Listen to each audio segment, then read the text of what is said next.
Good evening. This is Nina Corwin and the virtual Traveling Mollies, live-ish on YouTube and Zoom. Really happy to be here tonight with Michael Anania and Cynthia Manick. I'm thinking they're different voices, and it's going to be great to see how everything coalesces tonight. My co-host, Al Genova, is not here tonight. He's en route somewhere. So we're just going to hold down the fort. We almost always have wonderful, wonderful open mics. I'll say we always do.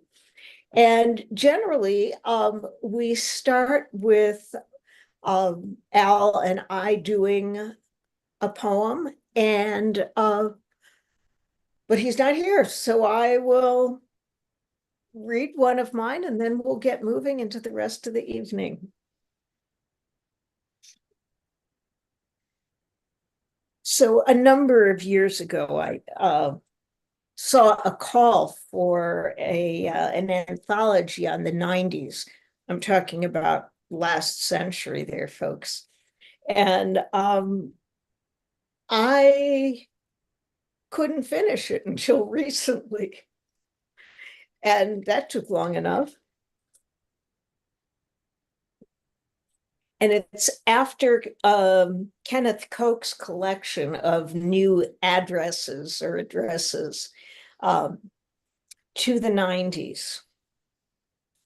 As is the order of things, you followed the 80s, a decade of soft rock, budget cuts, and union busting. It was every man for himself or herself, but barely. When you opened your doors, Generation X took over the airwaves and made oldies of Hendrix and The Who. Postmodernism dropped quarters in the jukebox. CDs were amassed, precious vinyl scratched.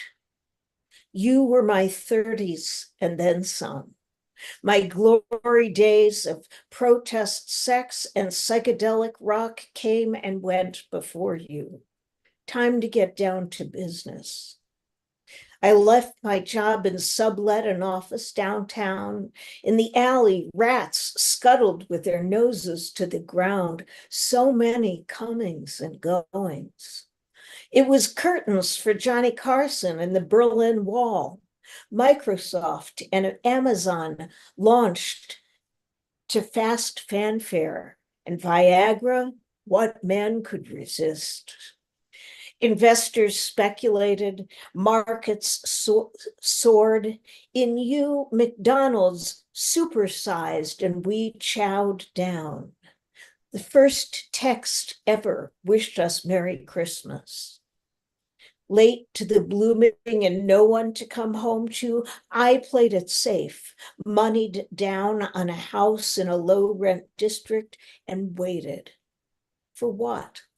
The perfect body, perfect health or mate or minute, never was enough. And then my baby whistle blew. So that was that.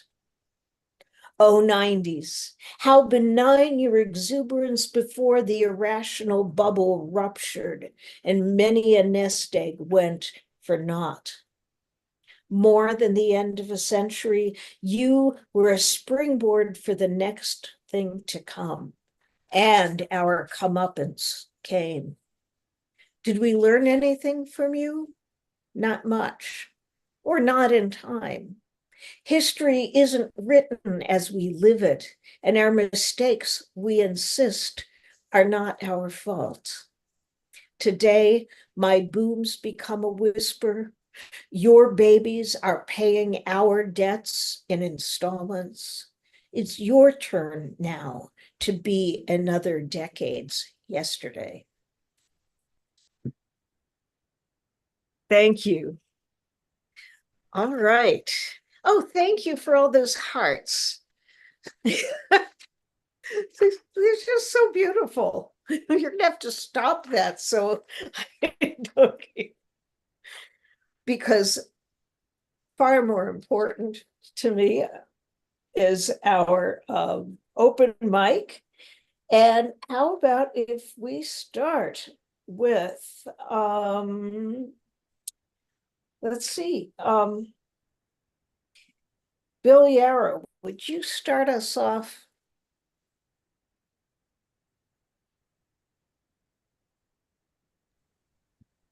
Okay, thanks, Nina. I'm going to read two poems from my last collection, which is called Critique of Pure Dreaming. This first poem is called Kayate. I no longer know what anything means. Not that it matters, it doesn't. Misspeak, it's all the rage. Don't go for broke, go for broken. Whom the gods would destroy, they first make timid. I was thinking of a word I can no longer remember. It began with a K. Tundish, that was it. Funny what refuses to enter the serrated cortex. Whom the gods would destroy, they first make vivid. The lure of the abattoir. That's where the abbesses live. The abbots and the rabbits have all been bespoken for. The world's at 6s and 7s. In other words, 42. Whom the gods would destroy, they first make civil. And the second poem, thank you. The second poem is called Kansas City Underwear Festival. Wordsworth equals sword throw. Shakespeare equals hearse speak. Every so often, I am a sackful of happiness. But when I am happy, I never write. No demon, no poem. Ultramarine today, scarlet tomorrow. The colors have no money left. Better my heart, unpersoned God. In the palace of unhappiness, small lives are mortgaged to the limits of geography. They honeymooned in Theresienstadt. The funeral was held in Telem. In the goblin corridors of capitalism, defenestrated clients howl at the ardor of eternity. Secret aging man, he lived not wisely, nor too well. Thank you. I love that. Thank you. You've given us a lot to chew on there. Thank you, Anita. I like it. So Dan Weinberg, who we haven't had with us in quite some. I've been saying all this and being muted. Sorry about that. That was actually my fault. Sorry. Oh, Not trying to shut you up, actually. Oh, so you did it. I muted you by mistake. Okay, but how much did I say? I'm never getting away with that, everybody, just so you know. All right. So whatever that was, we have Dan Weinberg coming to us live from a Dunkin' Donuts near you. And Dan, good to see you. See you, Nina. Thanks. It's in West Rogers Park, Dunkin' Donuts. I'll try. Can you hear me over the music? Yeah. Okay. All right. So my style has become childish in my old age. So it's not for adults, but anyways, here goes. But do speak up because Okay. All right. Can you hear me now? Yeah. Okay. All right. So it's called Natural Way. And this is thanks to Joel Salatin. Make chickens and cows happy. Don't put them in a cage. Let them be scrappy. Allow them to engage. Celebrate their chickenness and cowness, so they will strive in all their richness, so we and they can thrive. We have to shift the way we think, or nutrition will shrink and shrink. Animals and plants are not machines. They need life and death in their routine. Evolving farmland, going regenerative. Compost in command, make land to live. No more bags of chem, no more bank loans. Only carbon and nitrogen and bird tones. Plants are happy, worms abound. Fungi are snappy, and bacteria get around.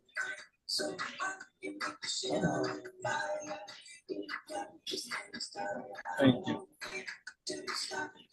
Okay, that's all I got. All right, thank you. I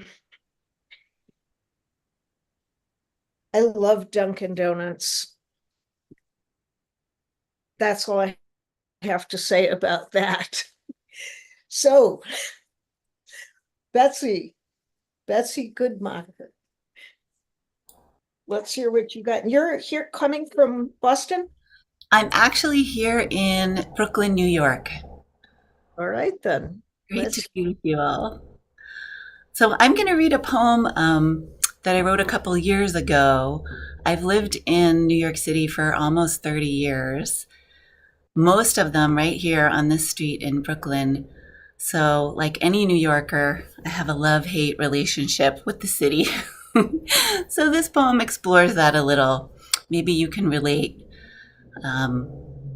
Put it on where you live. This is called The City Woos You Back. Beloved city, I have been unfaithful. I fell in love with creeks and rail trails, dipped my feet in the mineral cold of the Rio Grande, strapped on snowshoes in backcountry.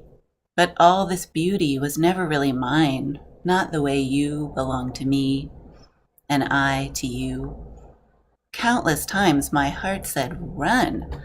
My heart said, abandon, done. You with your sidewalk sparrows eating chicken wings. How could you? Forcing us to gnaw our own kin. In broad daylight, I made plans. Bucolic plans. Outbuildings and a meadow. Today, I drag garbage to curb. Another stranger's dog shit bag.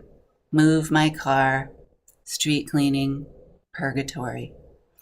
Later, I walk the entire length of Vanderbilt Avenue, high from wine and women friends, the magic hour. Orange light bounces off red brick Brooklyn, off the leafy view from a Venetian veranda. Impossible buildings dragged from all over the world, reassembled, all of us tucked in, never alone. Again, you give this walk a moment, a life, its wonder wheel, the density in mirrors. Forgive me, sometimes I forget to look, or can't bear to. Tonight, autumn crisps each streetlight. Bellies full, we dodge, weave, hippity hop. Every face a smile, every corner, bodies are touching. And you, beloved city, fingers entwine with mine. We walk, we whisper, lips to ear, lovers again. Thank you. All right, do you have another one for us? Nah, I just brought that tonight. Looking forward right. to hearing someone else. And I hope we'll have you back. So let's see. We really have a lot of guys. The ratio on the testosterone is high. We're going to have a little prose now from Bill Harrison.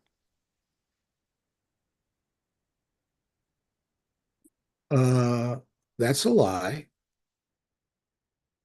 Because even though I am a prose writer, and I say this by way of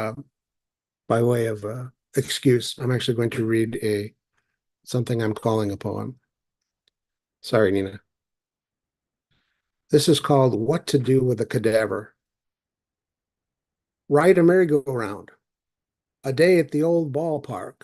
Hot dogs, Cracker Jacks. Ice skating. Hoist a few at your local watering hole. Visit an animal shelter because corpses love cats. Karaoke. Drive Big Sur in a convertible with the top down. Learn sign language. Dress it up for a quinceañera or a bar mitzvah, as the case may be. Assemble a 1,000-piece jigsaw puzzle, and whatever you do, don't mention the word coroner. Disneyland. Find out if it's a top or a bottom. Get a mani-pedi. Spring for a Caribbean cruise, dine at a 3-star restaurant, shop at Bloomingdale's. Vegas. Eco tour the Amazon. Apply for an American Express Gold Card. Ski in St. Moritz. Buy an emerald ring. Vote Republican. Cancun. And if the cadaver is yours, hang tight and await further recommendations.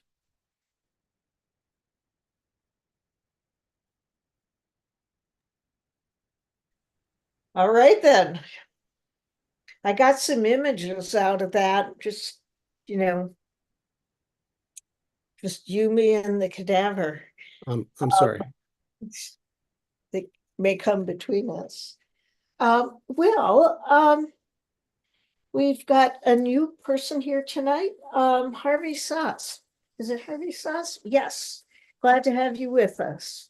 Hi, for what it's worth, I write as Red Ryder, Reddryder, and I'm also coming to you from Brooklyn.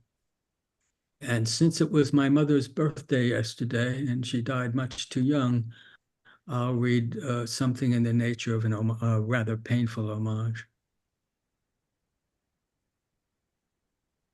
This is called It's Not Your Fault. Downwind of Stern's Pickle Factory, mother melted butter in a frying pan, not yet 65. There's nothing you or I could have done about it, husband or son. She was no toddler on training blocks to require one of us to call and ride shotgun. After convalescence and post-surgical depression, she insisted on going out alone. Who knew? Driving unaccompanied those few fateful miles to the mall. Neither of us could have known, how could we, that an aerosol can from the Stop and Shop, Pam hairspray, a family-sized spritzer of SPF 100 suntan lotion, or as may hereafter be determined by forensics, would grow ever more heated on the passenger seat, soaking up summer sun until it burst, going all kablooing over, turning luminous housewife into a flambeau, exploding without warning, making a funeral pyre of the car and her with its consumptive fire. While talking heads debated global warming on the radio, a seer could not have foreseen this end. Neither you nor I could have foreseen this end. And of course, in the end, neither of us did. I don't recall the make or model, probably Chevy or Rolls, as you proudly allowed only fresh off the lot Detroiters with NASA-worthy gizmos in the driveway. Made in America being the way to go, or so, hand over heart, you swore. Had you been there, helpless where she stalled and burned, fumbling, I suspected, her seatbelt, you might have rethought your position on American design. General Motors, Ford, Daimler, Chrysler are big three car makers, those made in America, two tough locks and windows, standing firm against the efforts of sooty-faced good Samaritans to break her out of the screaming car.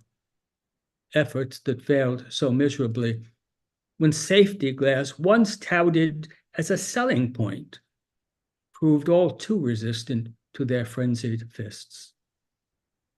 It is not your fault they could not save her any more, I must and do believe, than it is mine. Mother, wife, survivor of 2 open heart surgeries, perhaps she just couldn't be saved. It's not as if we didn't care. For my part, after some robo-detective dialed to say my father needed me, I thought, as you must have done, if only I could have been there, I would have kicked, punched, hammered that motherfucking glass to shards and fetched her for you from the fire, to rise phoenix-like in her accustomed place at the dinner table, to serve pangkuchen and chicken paprika, followed by a slice of the best chocolate popcorn Long Island, bar none. And if the glass proved stronger even than adrenaline born of breast milk, I would have blessed her as a son might against the coming darkness of a natural night, and said, for all of us, for all who knew and loved her, but for you, we would be nothing, less than nothing, certainly my sisters and I, clump clay animated by your hands and care, a mother to put Gaia's fashioning of her children to shame. All praise to you then for shaping us this way. Never was there a ceramicist with so deft a touch. And do I have like 30 seconds to do another one or not? Hello, anybody?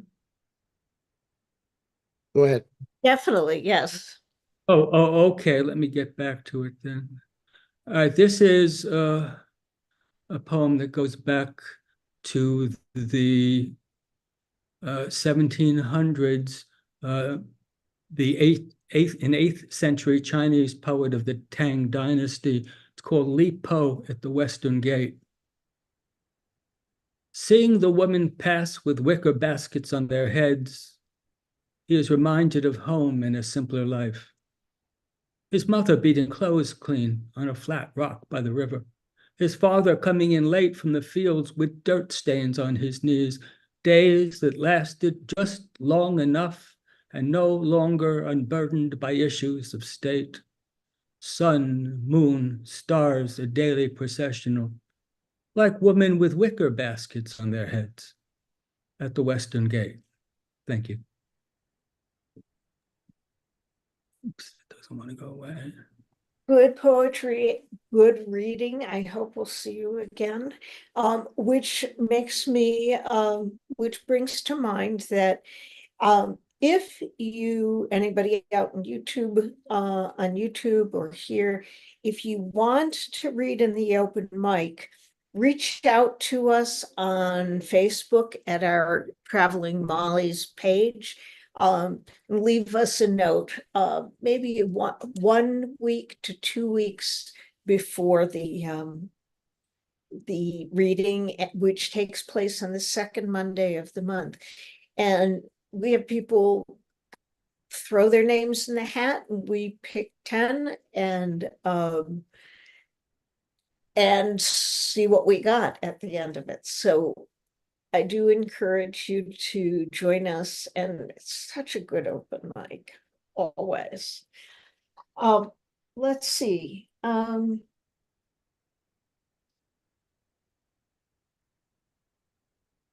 about Pablo Otavalo? Hi, everybody. I have two for you today. So the first one is the master bedroom.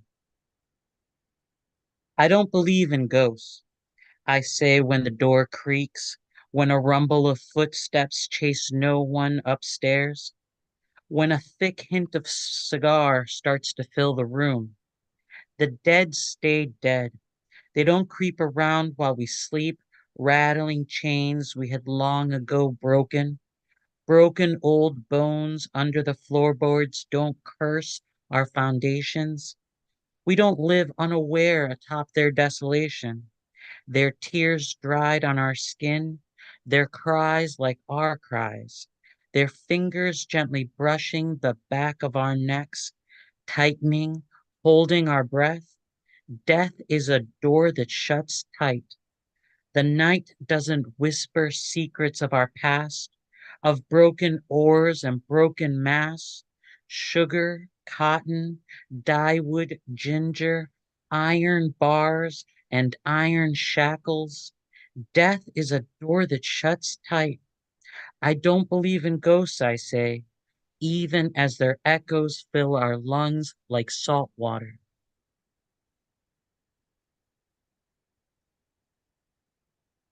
And I have one more for you.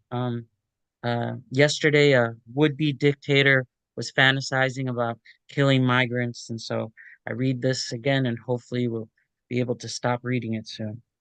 It's called "You Wake Up" for Gregor Samsa. You wake up, and one day you are a vermin, and your brother a vermin, and your son is a vermin, and he loses his job and can't get out of bed, and you wake up walking across a desert, a checkpoint for vermin. A dangerous fool reads a book to a crowd that you are snakes, that your family should die in a river or under a house, or they say you are rats. You wake up stateless against a wall or a fence, and they throw apples at your wounded body while it's a nice day.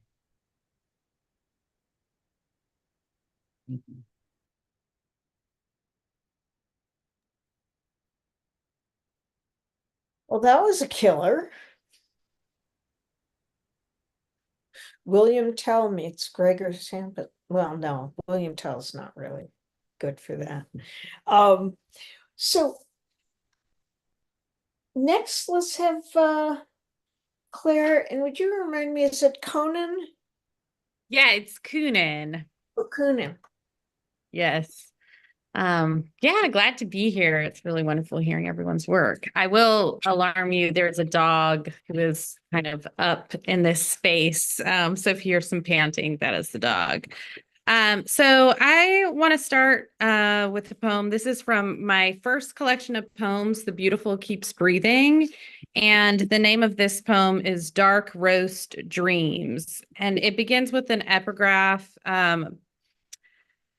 which is a quotation from Sylvia Brinton Pereira and her book, Descent to the Goddess. She writes, "We are found out by our dreams." Sorry. Do you long for the dream sweet as a Krispy Kreme donut, or at least a cinnamon latte? But does the Sandman sprinkle wildness in your mind? You're clinging for dear life to a blue whale in the Arctic Sea, or slapping the English king on your uncle's balcony, or crashing your Camry into the Chrysler building since your arms transformed to string beans. When you wake up, do you shake off the weirdness like a puppy protesting a thunderstorm? Or do you drink your coffee, allow the dark roast to linger on your tongue, tasting the strangeness of the night? Do you let your imagination play with the mind's mischievous metaphors as the sun rises through the window and beneath the kitchen table, your poodle snores and snores? So you got a little glimpse of the poodle who's not snoring.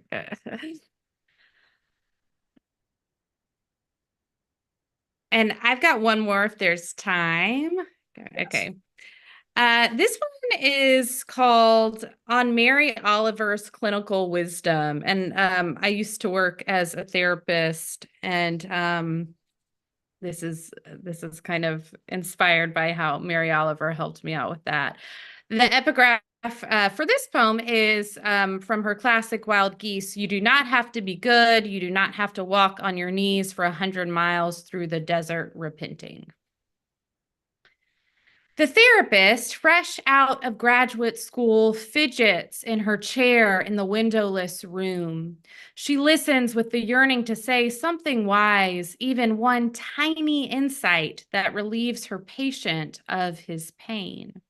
In her training, the clinician learned how mastering the transference unlocks the cure. The timing of interpretations is everything. Last year, her supervisor said anything can be a defense. And now she wonders, is that axiom a defense as well? Unmoored by theory, she keeps trying to find the right interpretation, but her mind muddies, stomach churns. As the patient shouts from the couch his litany of failures, the therapist glances for half a moment at the table beside her chair, where her eyes rest on the book she placed close by, arranging the office last spring. Here the book sits, a form of inanimate matter, yet energized like a talisman or an angel or a symptom of magical thinking, or perhaps the energy of the good Mother Mary, alive as poetic guardian. The young therapist looks up at the patient gnawing his thumb, and he transmutes before her eyes into a poem. Unraveled, she sees now he needs not the red pen edits of her analysis. This aching art of human being needs the space and containment of the notebook's first page, the patience of a pencil, revealing dark lines and stories of failures told, retold, revised in shifting rhythms and silence. No permanent lines, no pressures of precision, only Mary's permission. You do not have to be good. Thank you.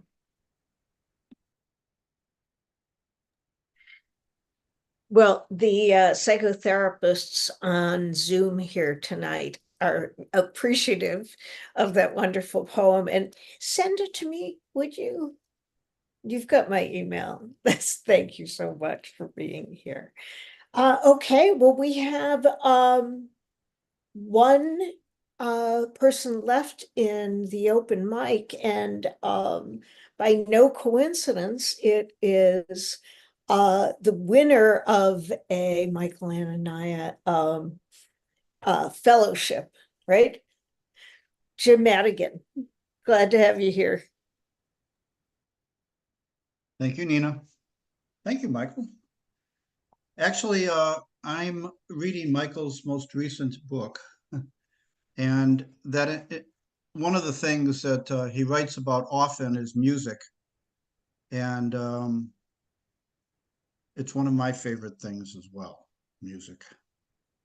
I'd like to read two poems tonight. The first one is called Five Horsemen.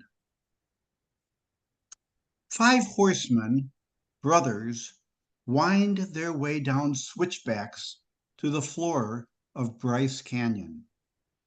Wind wails through rock windows around pink and red hoodoos. Sun, wind, rock, sky, scrub disorient the riders. Red dust coats their boots.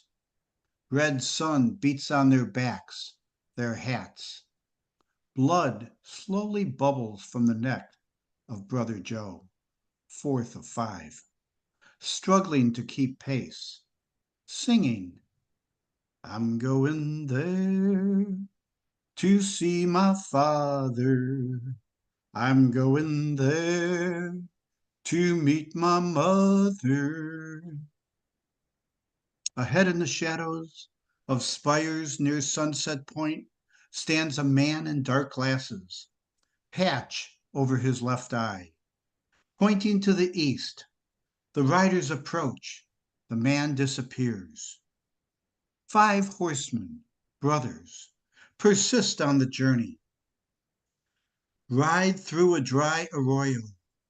Horses kick up red earth. The horsemen know who they are. They know where they are from. They are on their way home. And the second poem was published on September 1st in a political publication called Dissident Voice. And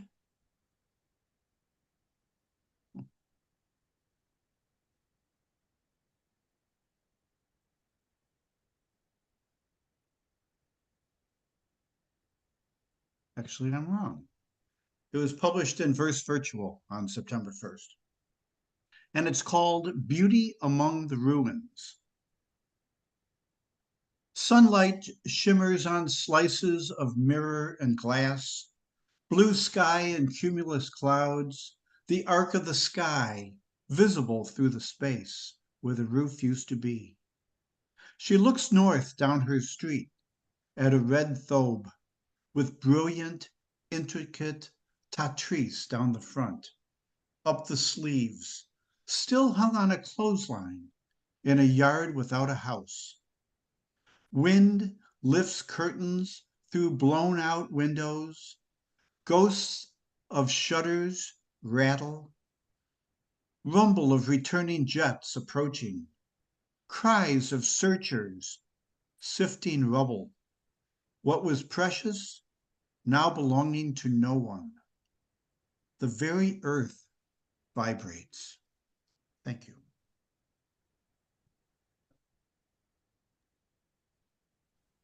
Wow. Thank you, Jim.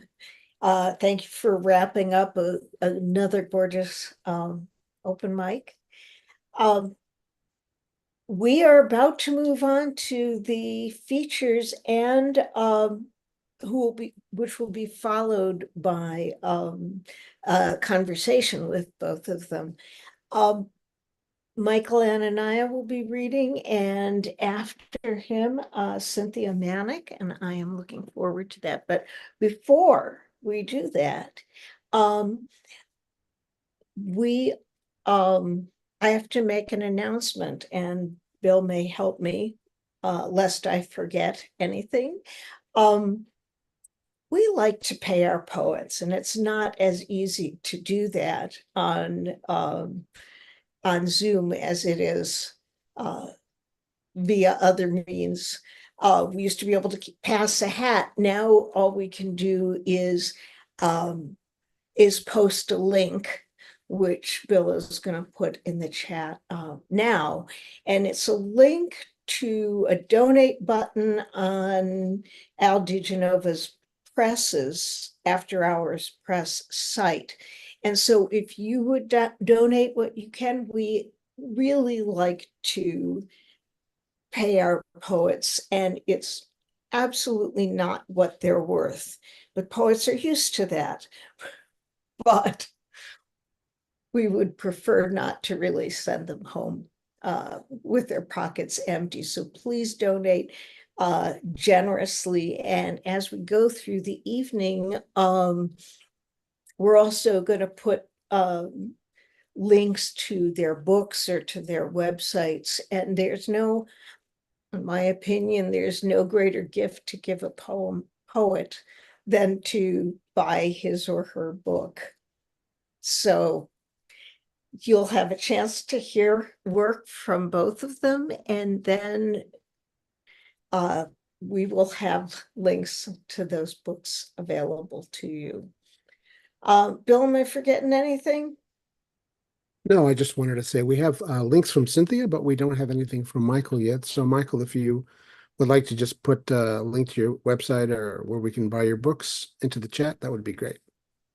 And I'll share it on YouTube as well. Right. Oh, and one other thing, people on YouTube, say hello, just, in the chat, say hello, say your name, so we can share who's out there with the people on Zoom.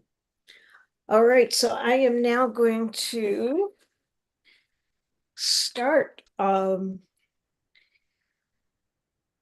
with, it's a good thing that Michael Anania did a good job of editing his bio, because it would have been at least 3 times as long as it is. With 15 books, that could get really long. He was born in 1939 in Omaha, Nebraska, studied at the University of Nebraska and the University of Buffalo. 15 books of poetry, most recently Heat Lines, Continuous Showings, Night Songs and Clamors, and the most recent In Time, which Jim held up a moment ago. He's also published a novel, The Red Menace, and a collection of essays. His work has been widely anthologized, and his poetry and prose have been translated into German, French, Italian, and Spanish. He worked as an editor at Audit, Partisan Review, and Tri-Quarterly, and was poetry and literary editor of the Swallow Press. Anania taught at Buffalo, Northwestern University, the University of Chicago. He's an emeritus professor of English at the University of Illinois at Chicago, where he twice directed the graduate program for writers. And he's got in Chicago a lot of poets who are grateful to his contribution to their writing lives. He lives in Austin, Texas. Michael and Anania, thank you for being with us. Am I unmuted? You're Okay. perfect. You're Thank you. unmuted. I'm going to read things from this new book that Jim was kindly held up, second advertisement, In Time, from Mad Hat Press, just out this spring. The first section of this book is slightly grim because it's inflected heavily by the pandemic and a couple of other tragedies. So I'm going to read a few poems from that and then maybe get to be a more lighter, more genial subject matter. Then it's this first poem of the book called Instead of, with a quote from George Hitchcock, "We are defined by the absences that enclose us." Oh, there's a line of Italian. It merely means it's a pleasure to hear your voice, Maurizio, referring to the Italian tenor Maurizio Marchini, who stood on his balcony during the shutdown in Florence for the pandemic and sang Nessun Dorma out into the empty piazza. It was a beautiful moment. So instead of, lean forward into what? The 6 feet now demanded of us. Unsheltered in place, America seems empty once again. Streets, sidewalks, the schoolyard I pass each day, no one is hurrying through this afternoon's downpour. Paper bags of leaves soak the curb. Homeless, uncared for, aging, we get by on alcohol and bitter root, this spring's first flowering. Petals spill from florist lips like the wishes that close the evening news. Primavera in her own lockdown, the Arno, Times Square, the Grand Canal, each plaza everywhere. This is not the one world we had hoped for, what was photographed from the sea of tranquility and seen for the first time, the ocean's blue and cloud white, the dark shapes we live on, have names for, and call our own. And that vast blank space, the absence of air and its accompanying light, of sound and substance, of all that gives us place. È stato un piacere sentire la tua voce, Maurizio, reaching with your son toward us. Victory is in the voice itself, the arc of song we ride briefly with you across this ingathering night. And another of the pandemic songs. This is called Song for a Dire Time. How could we, even in quiet moments, suppose that things arrange themselves for us? A compliant world as flowerings meant to be seen as consolations, if not dispelling fear, then somehow superseding it, wishes, mere hankerings grown and brightly reaching toward us this April, and all other things undone.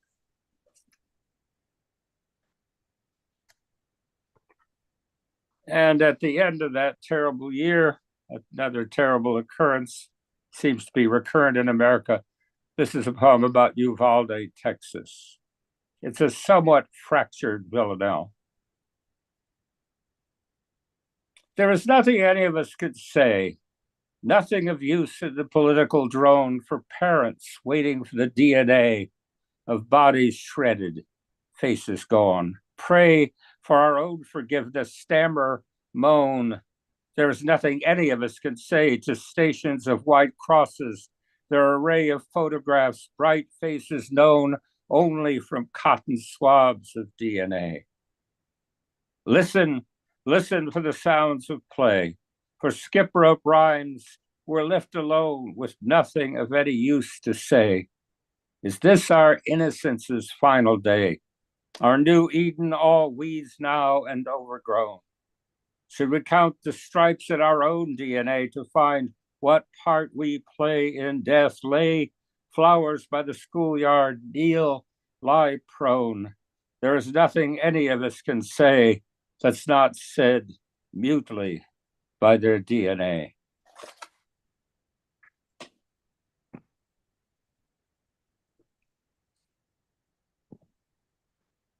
I can't get my own picture. Oh, well. All right. A little bit, as Jim noted, about music to follow that. This poem is called Something Like Sorrow.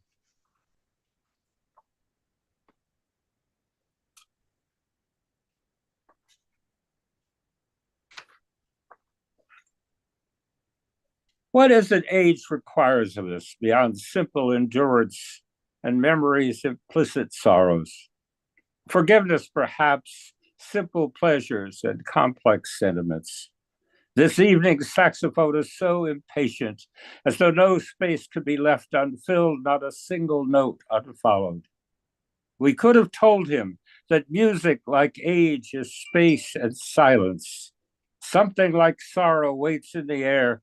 Something riffs tinged with melody could redeem all the past's reproaches set aside.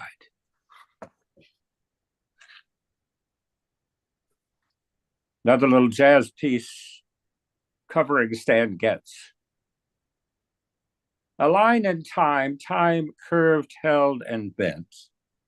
We struggle with the moment as though it were a shell we could pry open with our fingernails, releasing something bright, soft, and pliant, the air quick and filled with it. This is called Predicaments. Gulls this evening against the roseate western sky, wishes like songs unsettle me. And so the future were an oddly plausible lyric hidden like melody in jazz, something you eventually recognize part of its delight is lifting the familiar out of the strange.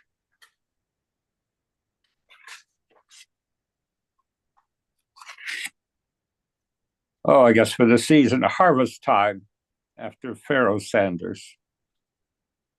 Not yet antiphonal this early autumn, things waiting like strings in the air, anticipates chill morning calloused hands and bent shoulders. What is this long, dreamy sentence, sympathy or praise? We can propose a due flight, meditation, labor above broken soil or weighted branches. Quick now, each day retreating, baskets turned out onto truck beds, all those familiar inequities, thorns and brambles, furrow after furrow, tree line and cornstalk, evening dew caught in spider silk and along larva threads. The Angelus, probably not. But joy nonetheless, this ingathering. It is not a question of form, but presence. The fields fallow now, and song gleaned from them.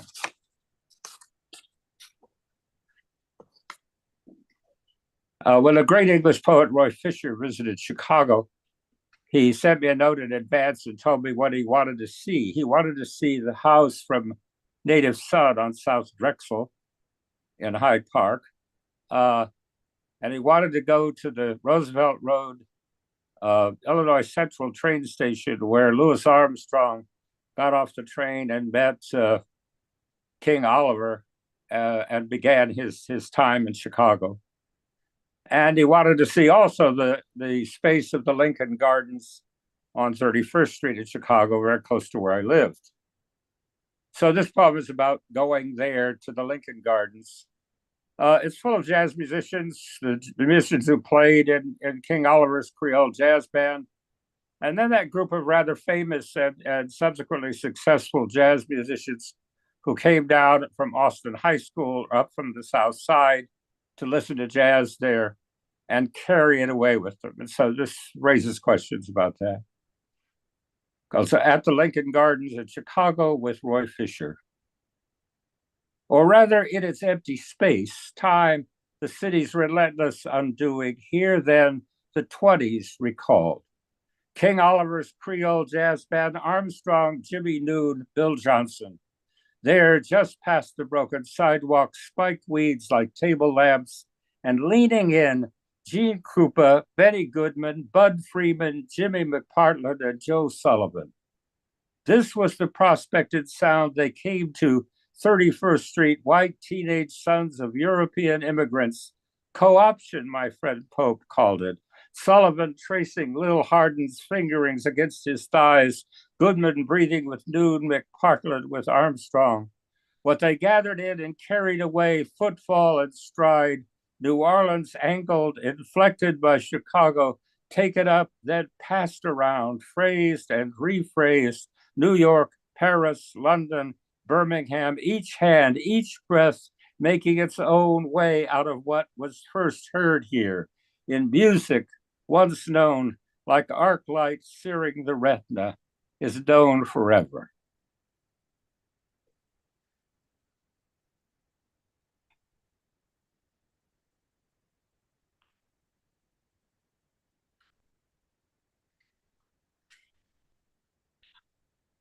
This poem, it's about a working poem.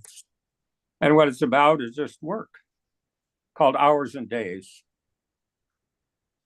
You pull the tassel down to you, your hands yellow with pollen, yank it out, and the broad, trembling leaves spatter your face with dew.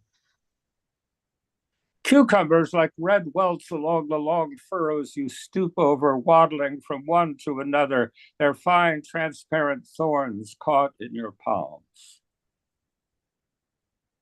Halfway inside the three-ring cast iron American furnace, you tap at the seal between the rings until it cracks and starts to break free, fine coal dust everywhere, and the blood smell of exposed rust.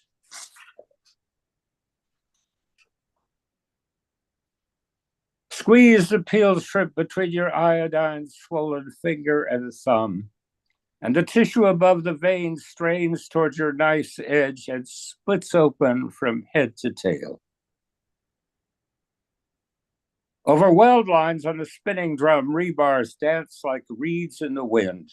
The treadle engages with a thunk and the great blade descends. Everything jumps. You reach in, pull out the cut rods, half step, lift, circle back, push down, let go.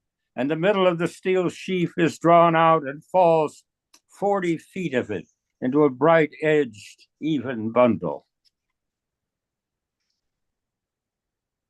Depending on its diameter, bending steel sighs, groans, or hums, and its flake lifts and gathers into drifts like gray, sooted snow.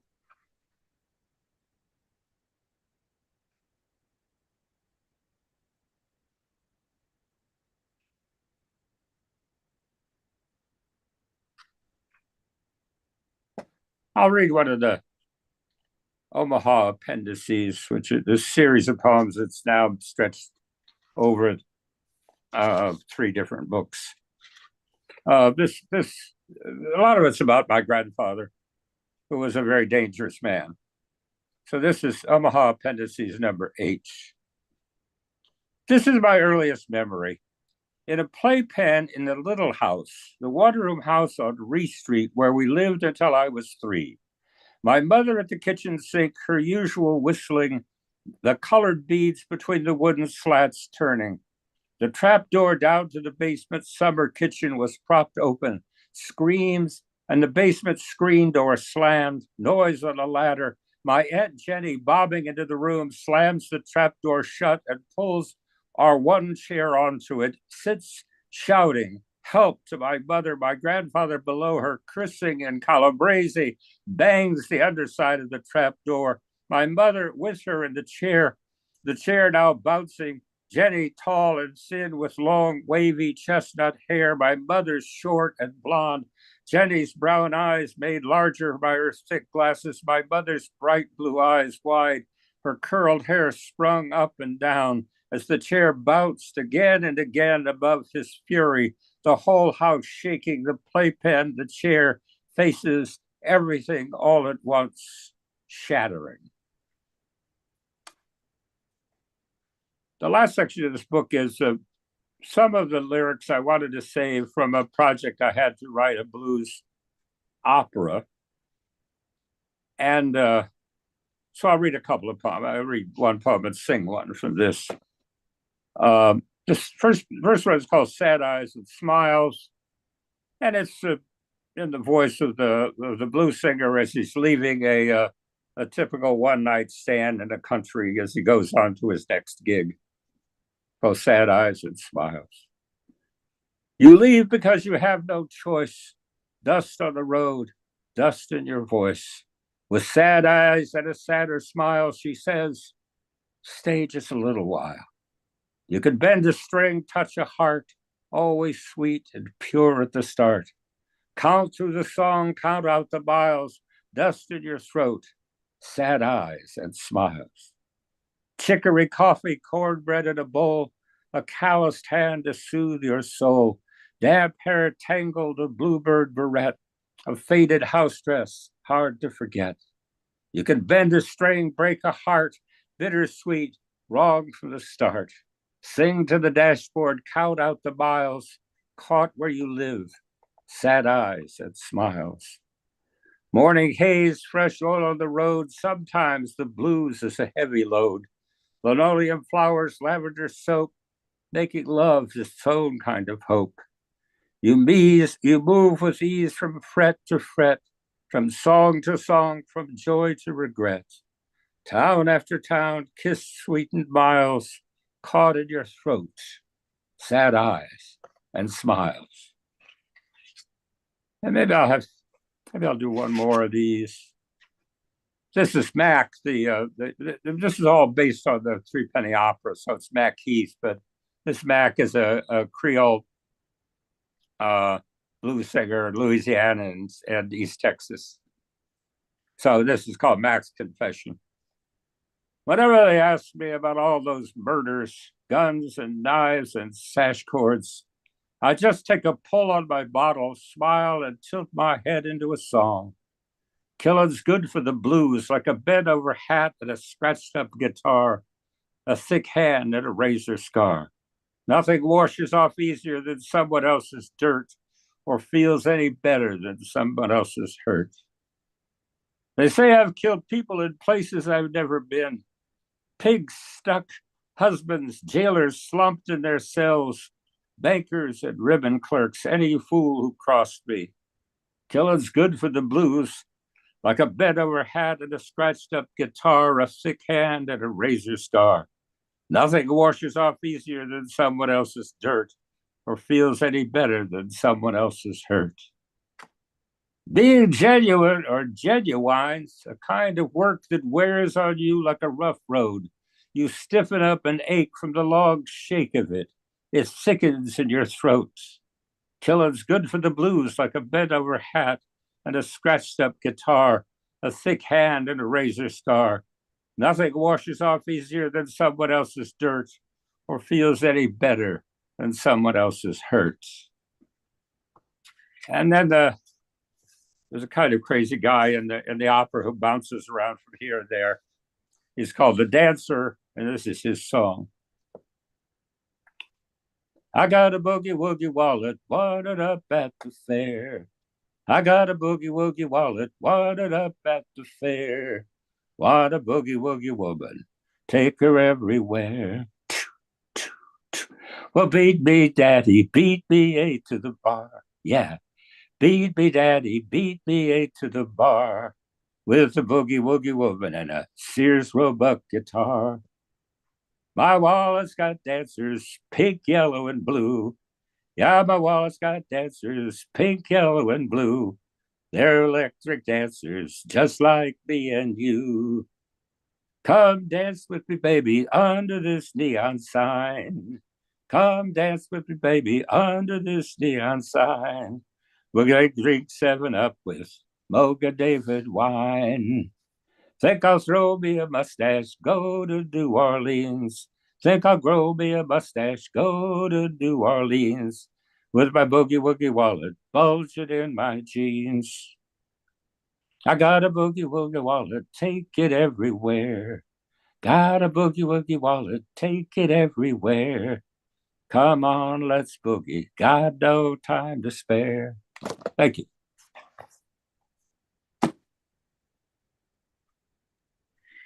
All right.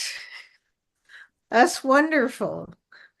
Now, is that it, or is there anything else you want to share? Any other? You want another poem? Let's see how we're doing. One more would be great. I was watching the time. I hate it when people go over there a lot of time. Oh, that's a funny light poem. Not so light, but anyway, it's called Plain Song for Peter Michelson. Hard to imagine, although it's true. Walt Whitman and the Dakotas listening to Italian music, the sun setting yellow over blue stem and buffalo grass. Normus, please, Casa Diva, perfect goddess, give us peace and harmony of land and sky 11 years before Wounded Knee. Walt Whitman was an opera fan, it turns out. Wow. Oh, it's hard to imagine. It's hard to imagine what the Army band in the Dakotas made of Norma, but there you are. Well, you know, we have a number of not only music lovers or jazz lovers, but also musicians. And actually, Al was a professional musician in his earlier years, and he's that's something that's something better than a Sears Roebuck guitar behind you with a K Pro on it. Oh, but excuse me, it's a Spanish guitar, my dear. It's a Spanish. It's not a Sears Roebuck guitar. I will say to you that my first guitar came from Woolworths. But this well, is the Sears Roebuck guitar has a long, long history in jazz music. I mean, blues music, because it was cheap and anybody could get it, play it. I have a Sears Roebuck mandolin. Well, I can tell one of the things we're going to hit on in our conversation tonight, but right now, I'm going to introduce Cynthia Manick, who is the author of No Sweet Without Brine on, is it Amistad? HarperCollins 2023.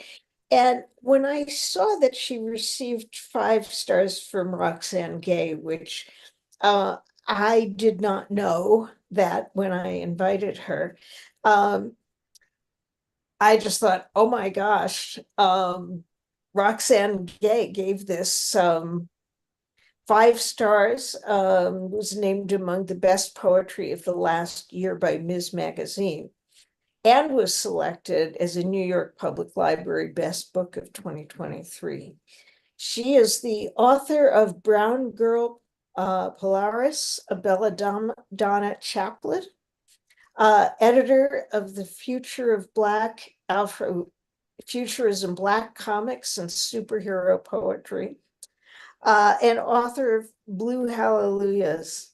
Her work has appeared in the Academy of American Poets Poem a Day series, Brooklyn Rail, The Rumpus, and other outlets. She lives in New York, but travels widely for poetry, and I'm thankful that she's traveling virtually to our reading, and I can't wait to hear what you've got. Cynthia Manick. Thanks for having me, you guys. I'm going to be reading from No Sweet Without Brine. It came out last April. This is my face, actually. So I'll be reading about 10 poems from there and maybe one newish poem. So I'm going to begin with a self-portrait because I think self-portraits tell us who we can be and who we should be and who we want to be. Self-portrait number 5, Phoenix and Lullabies. Some people think I was born savage, biting at hands, clouds, and daggers with no snuffers to be found. But I contain whispers, bright coral beads stacked, the language of blood jostling against itself, coconut oil, curves molded by my mother's thumb, broad bones, and something wild.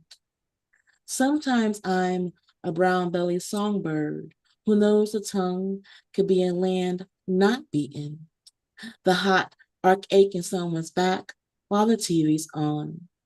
Or it can be a pistol. It covers all my bristle barbs, blue and yellow howls, and the ragdoll heart, where I shook off my father's baritone the day he left. I turned Brine Lake. That never stirs the same way twice. Salt assholes and smiles balled over. It's not a lie to say that I'm still learning to love the frames of undressed trees. My glasses, the Medusa hair that defies every comb, red pomegranates, my baby self, the little girl inside who still craves model trains, Josie and the Pussycats cartoon, and wonders about the spaces between the teeth and the ribs. So during the pandemic, I was not writing. I was too busy Zooming, and then I was doing yoga via Zoom, and I was posting via Zoom. And then the second year, I was like, okay, you know what? I have to get the pen to the paper. So this poem is called Litany for My Fears and Questions, after Audre Lorde. For those of us getting used to writing poems for the dead, for rainbows without a streak of black, for Gabera daisies that wilt quickly, for silence so quiet you tilt like Earth's axis, like that day in September when the phones rang and rang and rang, and you learned the charred wood is stronger than most barks. Does love taste like sweetgrass? Can I be mad as love as sweetgrass? Does this jump in the blood mean I'm having a heart attack, a heartbreak, or a heart scurry between dawns? Can a mouth be starved for the sun? How many fibroids is too many? Can I take 3 leads instead of 2? For those of us expected to beautify what's hemmed in, latest numbers in our zip codes, questions on God, prodigals, boredom. I mean the town crier, our mothers glued to the phone to lay names of the sick. They fall like M dashes or brittle teeth. When will scientists name this new emotion? Is it wrong to want a storm named after you? Can a Ethereum phone call be good news? News so jubilant that our lungs expound 6 liters of air. Let this be the last time we mourn or dream of beast or a beach full of 100 brown turtles retracted in their shells. So when I was younger, I used to love coloring, but of course Crayola did not have the color that I wanted for my skin tone. So I always used gold instead. This poem is called Always Use a Gold Crayon to Color Yourself In. We little brown peas, we awkward canaries, Black apostrophes that God made, know how to love ourselves small. I remember the hunch of middle school shoulders, chasing beauty like it was the moon or the last buffalo. There were caramel boys in red Jordans, miles full of recess and celebrity names, Lisa Bonet, Vanity, Ray Don Chong. There must have been secrets in the forming, ingredients offered only to a select few, or perhaps a crossword deal of ash and lullabies. Hair, not a mining town of frizz. Check. Skin, shades of toasted coconut. Check. Body, slices glitter bomb that never sweats. Check. We dark wonders, we blooming nightshades, past the hot comb sizzle and splatter, to permed crack tresses and neutralizers. Dear Madam C, dear satin bonnet, protect us from natural rain and cotton. Plant yourself so deep, we crave you always. Our questions, our hands. This need doesn't wane like starlight and an Achilles ache that's never done. I blame a lot of people for listing all the ways we are a problem, for the abundance of beige crayons, the heavy smirks towards gap 2 smiles. I am forging a bonfire surrounded by soil and vowels, gray stones, fish fries, cocoa butter, brown and black streaks missing from the rainbow. We so fly, no voodoo required. We so fly, call us constellation. We so fly, even the sun be jealous. So we all have these moments we realize that our parents are just older than us with the same problems that we have. These next 2 poems about my own parents, but I realized that they were basically human. The first poem is called, Is This Your Sky or Mine? I try to quantify what we inherit. Dancers' legs that know how to roam, but be church pious by morning. The ability to fold shirts into a perfect square. The street walk that says, I am a willing dove, but need no man or pierced girdle. I learned that when the breeze bubbles, you put the fish in. Nail polish will stop or run in any stocking. Did you mean to build something that lasts? I want to give you a cinematic backstory, far from Southern charms and swamp boys, but I can't picture your shift from girl to woman, mind but not, strong but not. You tuck the girdle in so the belly doesn't roll. You curl the feet like commas. The body just births more questions, and that's my future. I've always been quietly wild, and I'm sorry for talking too fast, too much, but I'm trying to catch all unanchored parts of you. Rough magic, farm tales of double yolked eggs, a collage of memories trapped in photo albums because you rarely cover old ground. I think every poem I write is about you, Mama.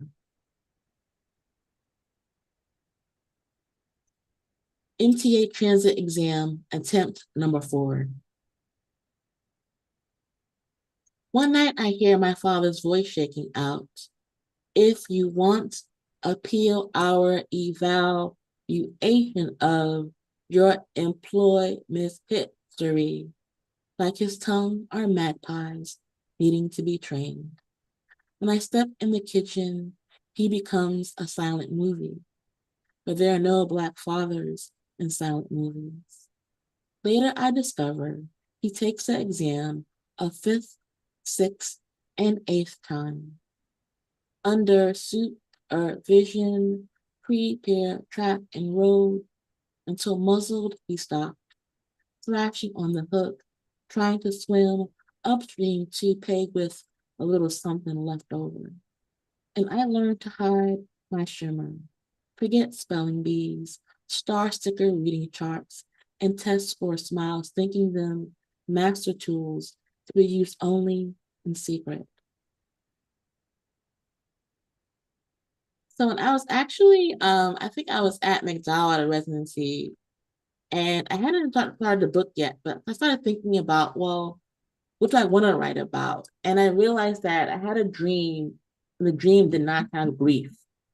And I was so excited that I didn't dream about grief that I was like, okay, this is the book it's going to be about. Like, what is outside of that? What is outside of those moments of sadness? The poem is called 3 a.m. and the moon is curled like a sea.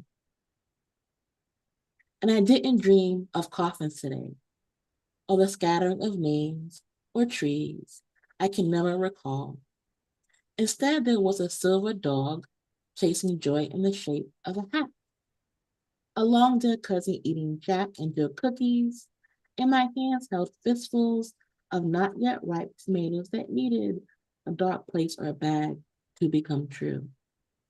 Do I need to go shopping or check on a relative? The dream book says tomatoes symbolize harmony, but my mind wonders how long it takes for a star to burn out. And if its last beats are like a barefoot heart in love for the first time. I once read that Black poets write love poems the least, as if we're too busy swallowing mouthfuls of dust, howling wounds, knowing how often atoms fissure and our bodies part. But can we not do both? Banish the lines, go braless and numb, fumble in the dark with a sweat so sweet, he or she is well fed. Fill pages with bathwater and breaths ungraceful. We went like a train of yellow flowers because it's what we saw on our very first date. In another dream, I see a fleet of newly painted dove white subway trains, ugly beautiful, as if a ghost threw pure light. People both alive and past are full of bright colors I can't name.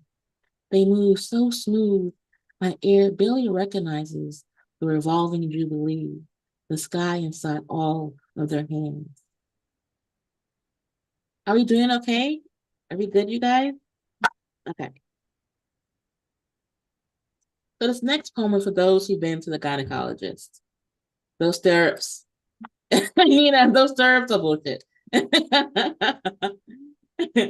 Just scooch down a little further. A little further. This poem is called Dear Future Body. Keep your skin thick. Yesterday, my legs were propped in stirrups as the gyno said, you should go on The Biggest Loser. I heard cities at the skull base, stuttering over each other, vying in vows of your rose and that garden under your chin. The implied real estate of, don't you want to be beautiful? We have known the trap of nameless and hungry BMI indexes. Dear God, in sample size fashion, I escape and get caught in the same geography again and again, unmade and remade. I forget I am more than a house of great bones, of Vaseline and Werther's originals. The Cassidy of a well-meaning, she has such a pretty face. I'm writing to tell you about a type of war. People carving the cavalry horses to survive, the outline of social media models, and how many calories is this bottle of air? What else can we eliminate? I always thought the planet Pluto was a Black girl, now downgraded and mostly out. Dear future body, take a break today. Tell me, how are your kisses? Sometimes they give birth to promises, a season in the word, oil and oxygen at the ready. Are you someone's night bloom? Remember to trace what remains, the prayers your mouth learns. I want us all living, not just alive. So we're gonna go happier, happier now, you guys. So if you did not know, Idris Elba is on the Calm app. He tells you bedtime stories as you go to bed. It's amazing. So this poem is called My Calm App Lets Me Sleep with Idris Elba. 1. This is my best waste of time. Hearing a voice tell a tale about a jungle when I'm at the end of the world. I remember my right to breathe, that the body knows how to unfurl. Imagine its tongue could carve a castle out of a mountain. Dear manufactured calm, we get used to being whelmed over. I got a face that's never at rest, but Idris's voice makes me want things.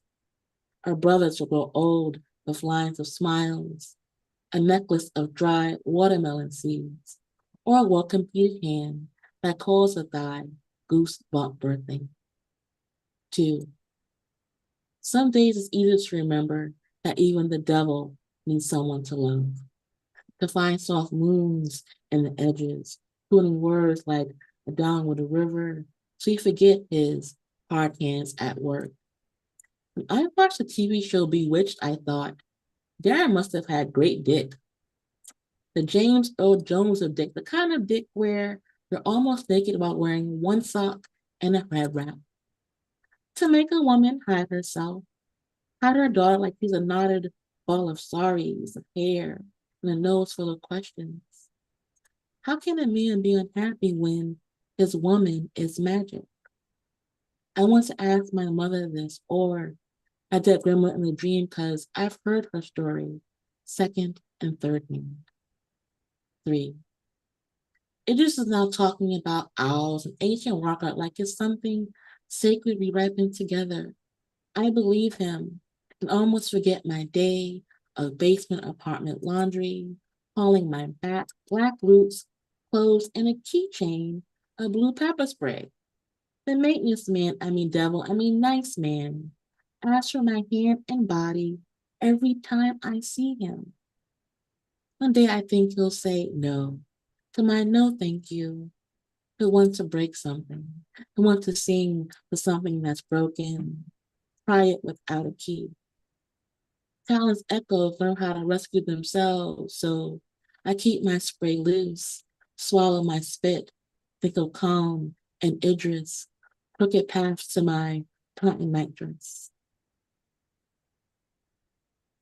I think I'm gonna do 3 more. Yeah, 3 more. So this next poem is about grits. I love grits. I do. I love grits. My mom loved them. From the South. So this poem was about the love of grits. And it's called A Particular Truth About Grown Folks' Grits. I have eaten grits in the summer. Boil the water first, prepping for a type of colorless baby, not too far from sunflower seeds and peanut shells. What it must feel like to be salt, a wooden spoon knowing there's beauty in the life of flowers. No, I mean natural things with a best use by expiration date, as if we're born waiting to go back to ground. No, I mean Disney talks about the circle of life, but no character has both parents alive enough to pay rent. I've added grits to barely black pots and fall. After hearing a blues melody of debris and gauze, a woman and her dog, my half-southern heart is a bruise shaped like daffodils. My half-southern heart is full of names shaped like smiles. The best cooking pot on the stove's front left eye takes all the ugly and all the song. I've thickened grits with butter in winter after realizing I want to make love to a body built for war, but has no need for war. I filled a plate in spring with grits and mushrooms, or my mother's salmon patties that taste like an eclipse, or catfish dropped off by Frankie J because he always has his hat turned to the side. I have sat on curtains, stoops, lawn chairs, sofa arms, and kitchen tables filled with ceramic napkin holders and fake succulents. I have spooned up years of grown folk business while keeping company with the moon. So this next one is actually a new poem that just nominated for Best of the Net. I was thinking about when I get sick, and everyone has their own remedies.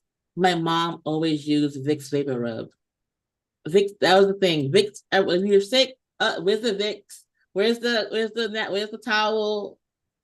It's a praise poem for Vicks Vapor Rub. It's called Praise Poem, The Vapor Rub Half Emptied. Praise the glassy-eyed me, the crimson path between throat and diaphragm, the light trail between nose and clavicle. Praise the childhood in my mouth, Sunday morning cartoons, under a stripe-stained blanket where the Smurfs look extra blue and cherry today. Praise the Monday telenovelas where twins slept with a doctor who is married to the other twin. Praise the aunties with spurred and calloused feet and the best hands for brow, onion broth, and gossip. Praise the mothers who light no candle in grief. Instead, they pull a side drawer off its track for garlic tinctures and blue bottles half empty. Praise the blue bottle, its text smeared by lined fingers year after year after year. Praise the blue bottle with no label at all, just a fire waiting to be scooped and spread over into a nest of trying. Praise the steam stubborn towel that bakes us in, completes its job, and holds us hostage. Praise Vicks and any off-brand vapor rub for making our melon remember how to breathe and how to love. So I'm going to end on a poem about music. I was actually at the residency in upstate New York when Aretha Franklin died. And I started wondering, I wonder if the trees know that Aretha Franklin is dead. So my poet brain went from there. The poet brain is the word brain. The poem is called I Wish the Trees Could Sway to Marvin and Aretha. Because sometimes I forget soil can do more than hold wooden or metal boxes. It pulls on elements my shins have long forgotten. There are 7 different words for dirt in French. We hear what is left in the woods, children with 12 fingers or webbed toes. I used to pray for normal appendages, often stop myself from talking out loud, singing where others could hear, but we know of hush tales. Somebody's calling my name. But where wounds used to go, to the tree swinging someone's black uncle or son, sometimes daughters under steady stars bright as birthday candles, we can't blow. But let's not talk of dark histories. While you and I are still alive, like 3 flawed maples or perennials uncalled, while standing on a hilltop just over there, with headphones, a seashell of Motown and Aretha, you forget the universe is expanding. If the gods are tired of our sand and stone bone through ozones, the oldest tree is over 4,000 years old. What if the bark doesn't hold like it used to?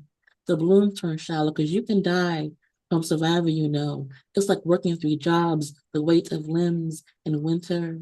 So that tree has breathed a lot of shit. Geographic shadows, but soul music can be a prayer. What if it could reach every spore, every carbonated leaf, note, honey dreams like bees down to the root, until every bark vibrates under our palms?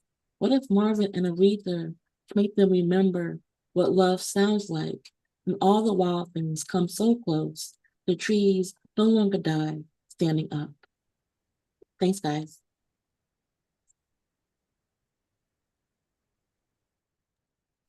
That was beautiful. That was beautiful. Give a hand for Cynthia Manick, and while you're at it, for Michael and Anania. And 2 things.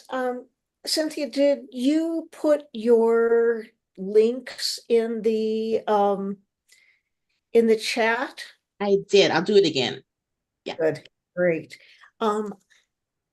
I was going to ask if you had any superhero poems. But if you do have one that you'd like to share, maybe at some point in our conversation, you will do so. So Okay, I will. all right. But thank you both. You know, I think that, people talk about developing a poetic voice, and the 2 of you have obviously very different voices, but also very, very distinct voices. And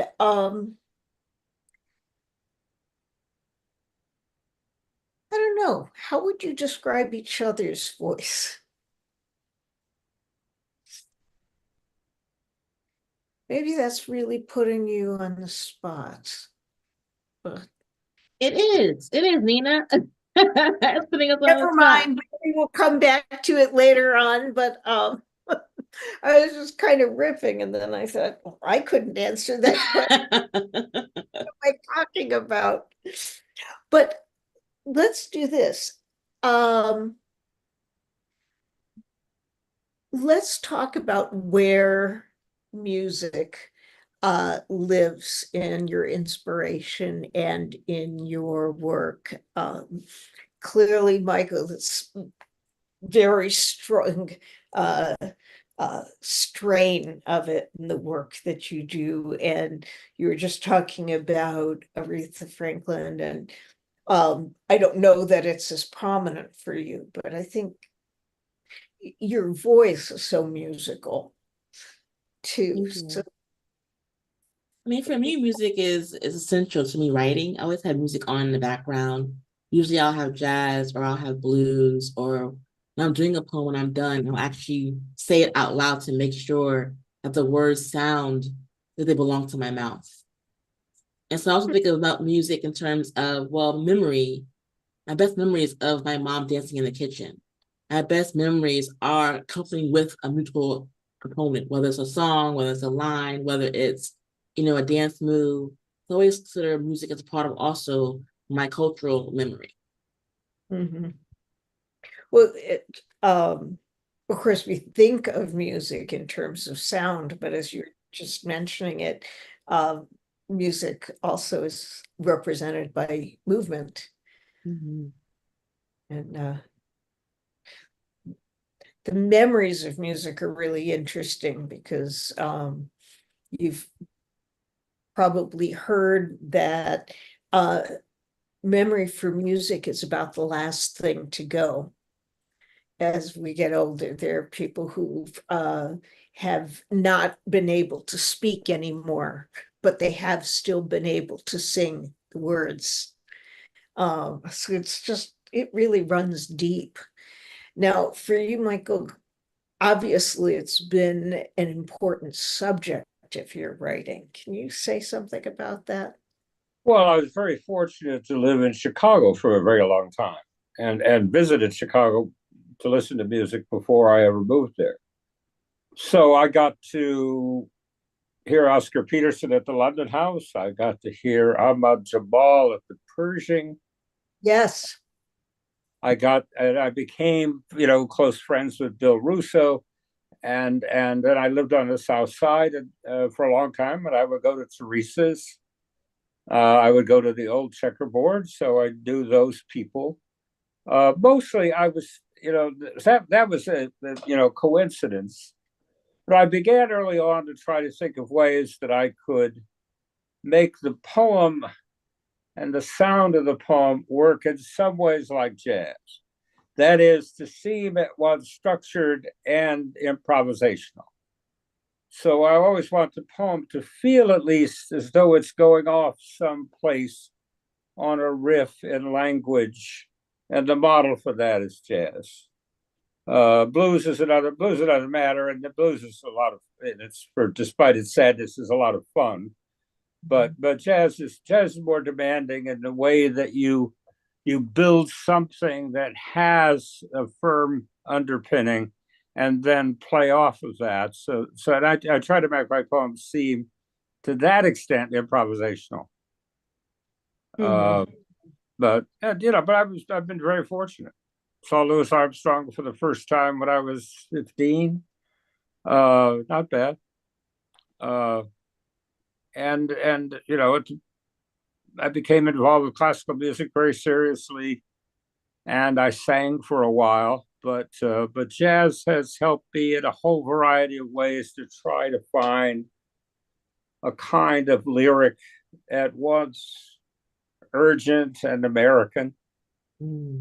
But anyway, but a lot of it has to have been in Chicago for a very long time. I was there. I started going to Chicago in the mid-50s. I moved there in 65 and stayed there until I retired. You know, I had a Michael, when you client. write about, I'm sorry, go ahead, Nina. Oh, go ahead. When you Would write you- about jazz, do you use a page differently? Are you using the entire, like when you write about jazz, how are you using the riffing on the page? Just go No, linear, or I you don't. go? I used to play around with the page when I was writing poems that had multiple voices. Now, most recently, the poems tend to have a single voice, so I don't do that. I use a triad, which I learned from Williams, because it has two kinds of enjambments you can play with. You write in 10-syllable lines. And I like, I like triplets in one way or another. So somebody wrote me a little while ago saying that I wrote a lot of trimeter lines, and I do that, and that works in the structure I do. But yeah. But I like to jangle things up a little bit. The blues opera was sort of commissioned by a musician friend of mine, and then his career went another direction, and he stranded me with these lyrics. So I saved a handful of them rather than have them disappear. He would he No, said, what I'm not happened? gonna. I've always been friends with musicians, and I have been down here. And his name is Jeff Blankenhorn. He's a wonderful composer and player. But these guys live, even the best of them, hand to mouth. Somebody I was evening with, and Willie Nelson was there, and some radio guy stuck a microphone in his face and said, "What do you think about the Austin music scene?" And Willie said, "It's great. World-class musicians are playing for tips."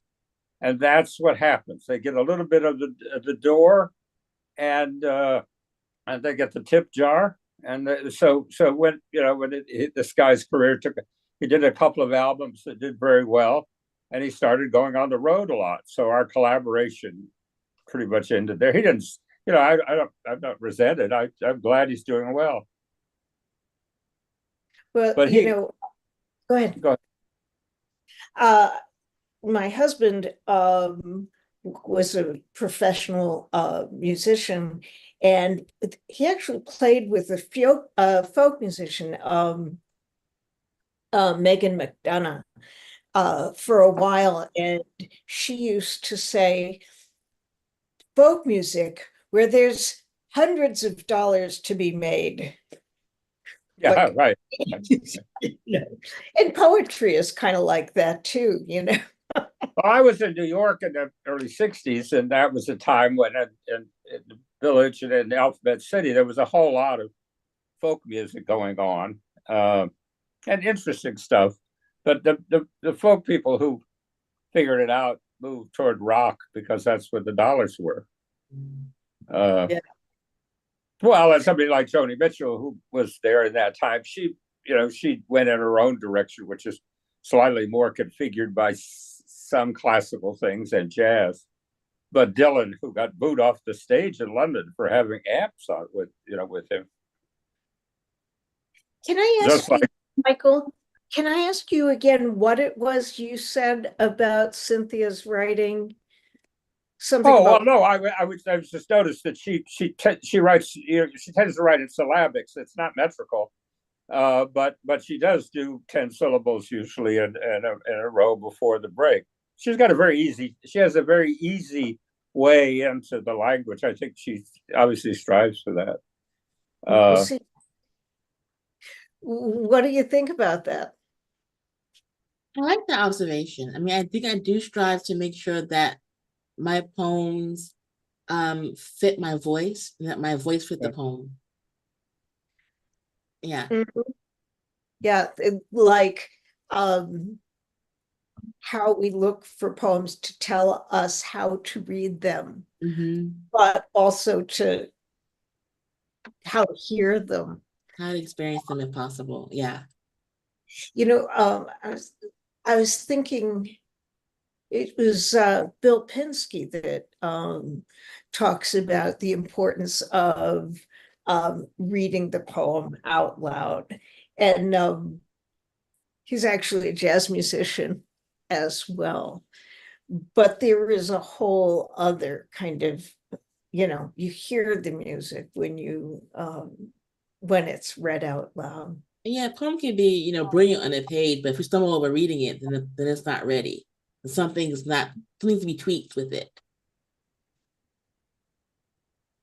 Um, I can think of poets who, I mean, this is kind of the foundation of some of the argument between, the page and the stage.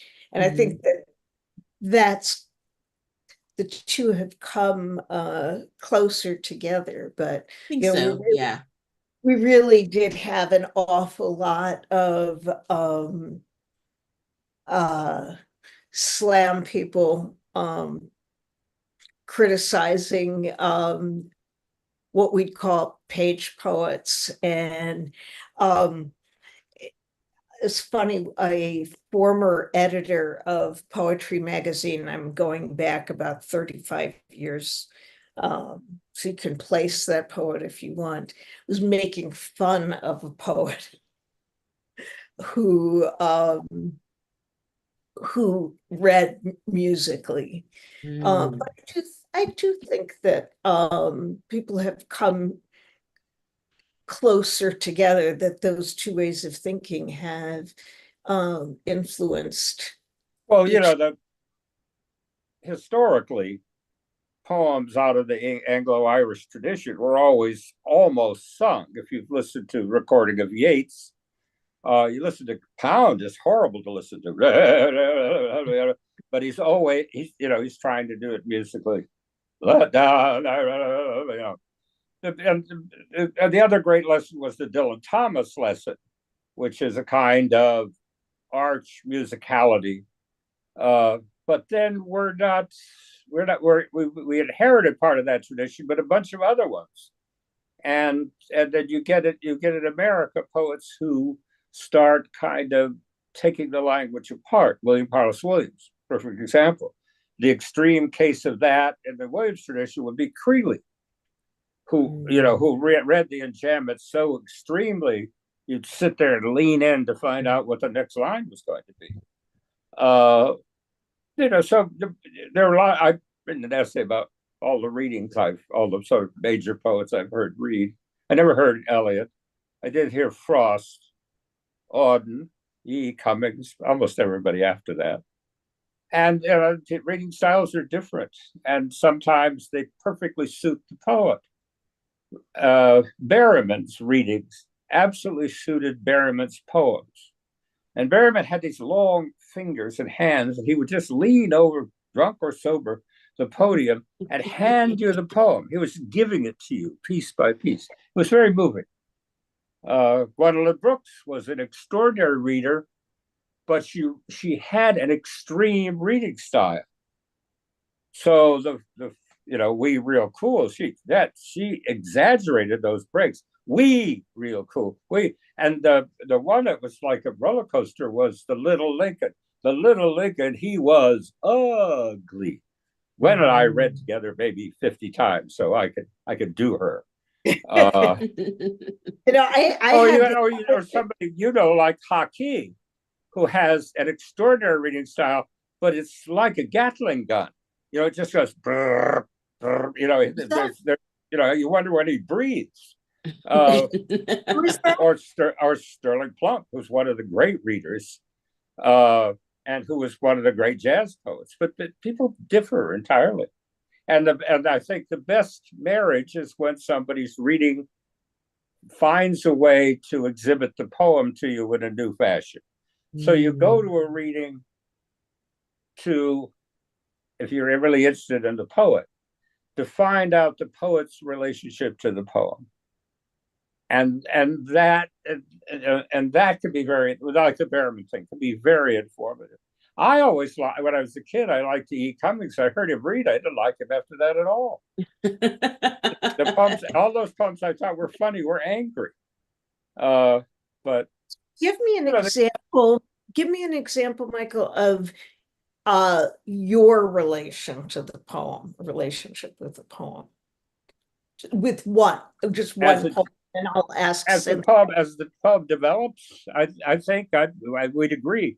reading the poem out loud to yourself or to your cat or to the shower wall is the first test of the poem. It's not the last one, but it's the first test that something worthwhile is going on in there.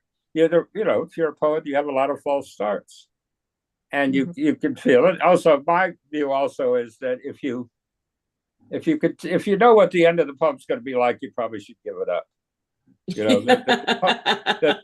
That in the course, and this is only felt, I think, by really serious readers, but it ought to feel like something just discovered in the poem, rather than just be plotted out. I've been at this for a long time. Let me ask Cynthia, can you talk a little bit about, and maybe even in relation to a specific poem, your relationship to it? I'm just thinking about what Michael said about, if you know the ending of the poem, throw it out. You know what? I've actually done the opposite. If I know the ending, I'll reverse the poem. And that way I come from a new direction. So don't throw it out, but I will remix it so it's something new. So I'm not writing towards this closed ending. Right. And in terms even for the Dear Future Body poem, that was a rough poem to write, but it took me a long time to write it. I would write a line, then I would stop, and I'd do something else. And I write a line, and I stop, something else. And then finally I sat down, and I just wrote the whole thing. And after I wrote the whole thing, it was like, whew, goodbye. I put it in the drawer. So those kind of poems can be rough to write, but they're also actually healing to write as well. Well, there's a thing musicians called noodling. And that's when they're just playing around, and then they may well find something, or they may not. That happens. But you need to discover where you're going. Also, you occasionally will find a poem that doesn't belong to you; belongs to somebody else. Usually, if it belongs to a friend, I send them a note saying, "I found this poem; it belongs to you." You finish it. Well, so we do actually have more time, but I want to make sure that I ask this question, since I'm not going to ask any further how each of you would characterize the other person's writing. Or the other person's voice. I am going to give each of you the opportunity to ask the other person a question arising from this reading, or Michael, do you have a question? I have a question for Cynthia. I kept listening to you, trying to hear, if you excuse the expression, some of the sisters there. Audre Lorde appeared in what? Do I remember correctly? Yes, Audre. the Litany poem. So do you hear her in what you're doing? I hear her in terms of asking questions. Yeah. I think Audre was great at asking questions of the world, and I love to emulate that style of asking questions, but then exploring the answers in a Cynthia way. Yeah, I think she was really great about, here's an issue that I'm seeing. Why is it this way? Like, what's going on? What's happening behind the scenes? I like taking that approach to things that I see, and then exploring the answers. Like, for example, I know you asked for a superhero poem. I'm not going to read it right now, but I do have a poem about Superman, because I wonder why does Superman never save girls with glasses? I have a poem about it. I have a poem about it. I wrote a very.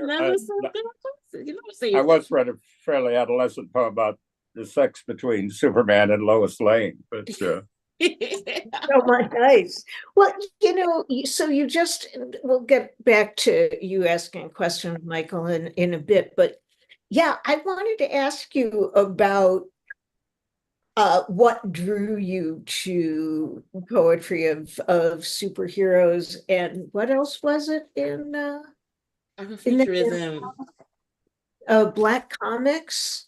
Yeah, tell me about that. Well, I'm a nerd, and I think we all have our nerdy parts of us. I mean, I've seen so many poets write these weird B-side poems that don't really get published, but use them in the book. Like, oh, I love this poem. And you find out that they love that poem as well.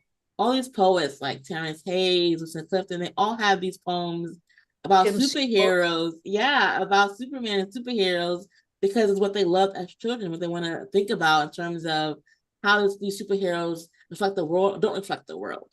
So I love seeing the idea of creating your own origin story, how that looks like a person who's not a superhero. So I love the compare and contrast. And also, superheroes are this optimum of this one thing, but compare them to how we are today. What's missing? What is the gaps? How can we inform each other? What can we learn by each other? How can a superhero evolve for the times? Questions like that. And Afrofuturism, Black folks, we're in the future. Despite the Jetsons, we're in the future, Black folks. So I want to write poems about Black folks in the future doing dope shit. Doing dope shit. Yeah. I was just reminded by a client the other day that it's not uncommon for people who have experienced trauma as children to develop a fantasy about superheroes or some superhero that would rescue them. And I just find that such a powerful thing. And also it's the imagination. I think when we're young, we're always asking questions like, well, why is the sun yellow? Why isn't ketchup purple? And I think we sort of lose that as we get older, but writing about superheroes and comic books, that does get us back to that sort of curiosity about random stuff. And I hope we nurture that more often. Yeah. Making a segue, there's a jazz standard called Dat Dare, and it was written by Oscar Brown Jr., who I know Michael, just because. Yeah. And the first line is something, "Oh, Daddy, what dat dare?" Mm-hmm. There's a big elephant over there. The wonder. Yeah. You I have love to look that. that up because I saw Oscar at least once a year. But yeah, good days. we probably were passing each other in some of those jazz clubs. He was just amazing. But that comes back to the question of questions. And I think I'm going to have to talk with you afterwards about superheroes. But for now, let's come back to, do you have a question for Michael? I do. Michael, I love how you write about music. As you're writing about music, what's happening in your body? Well, I don't dance much anymore, but I used to. I was a singer way back. Mm-hmm. I wanted to be a jazz musician, but I lived a very interesting life, but I did not have an instrument. The school I went to gave me junior high gave me a trombone to play, but I couldn't take it home because they didn't trust me not to steal it. And so didn't have it for vacations. I didn't have it for the weekends. And so I wanted to play jazz, but I just wasn't good at it. The trick about jazz is you have to be really good. The real trick about jazz, and maybe this is true of poetry as well, is that you have to think in music. You can't think about what you're going to do and then do it. You have to think in it. And I was not good enough to do that. I played drums for a while with a quartet. And my great friend, who's a wonderful trumpet player, and was in the group, said, "Michael, I think you should go back to singing." So I did. But I've always been engaged with music my whole life, and I mostly as a singer, because then, and other than my mandolin, which my grandmother gave me, well, I still have a trombone in the other room, but I don't play it anymore. But I wasn't good enough. I could play charts. I could play, march music. I could play, that sort of 40 standards that we played in those days, Glenn Miller. But that's not jazz. And jazz, you have to, when it's your turn, you have to go with what happens. Yeah. When you're singing, though, you definitely are feeling the music in your body, right? Oh, sure. Well, you do in poetry. You don't sit stiff like, Yeah.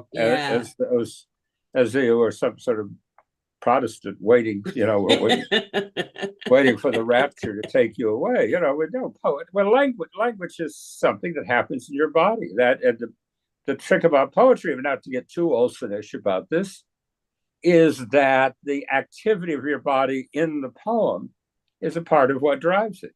I want to go back for a minute to the slam business, because I lived in that whole business in Chicago, and I had certain impatience for a variety of reasons with it.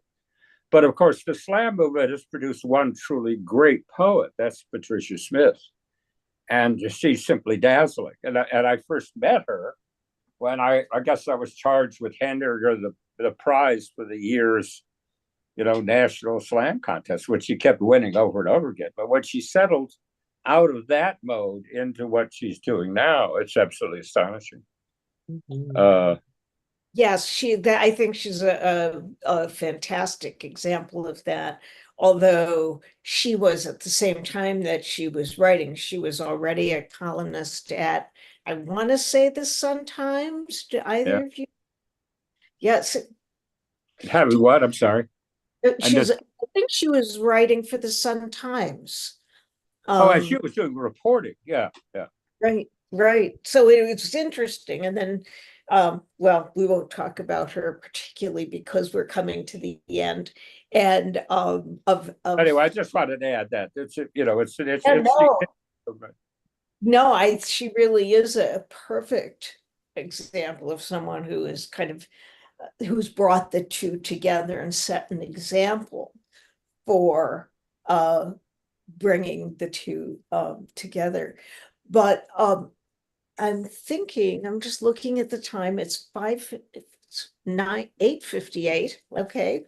And I want to thank you both for being with us. And Bill, are there any greetings out in YouTube that you want to share?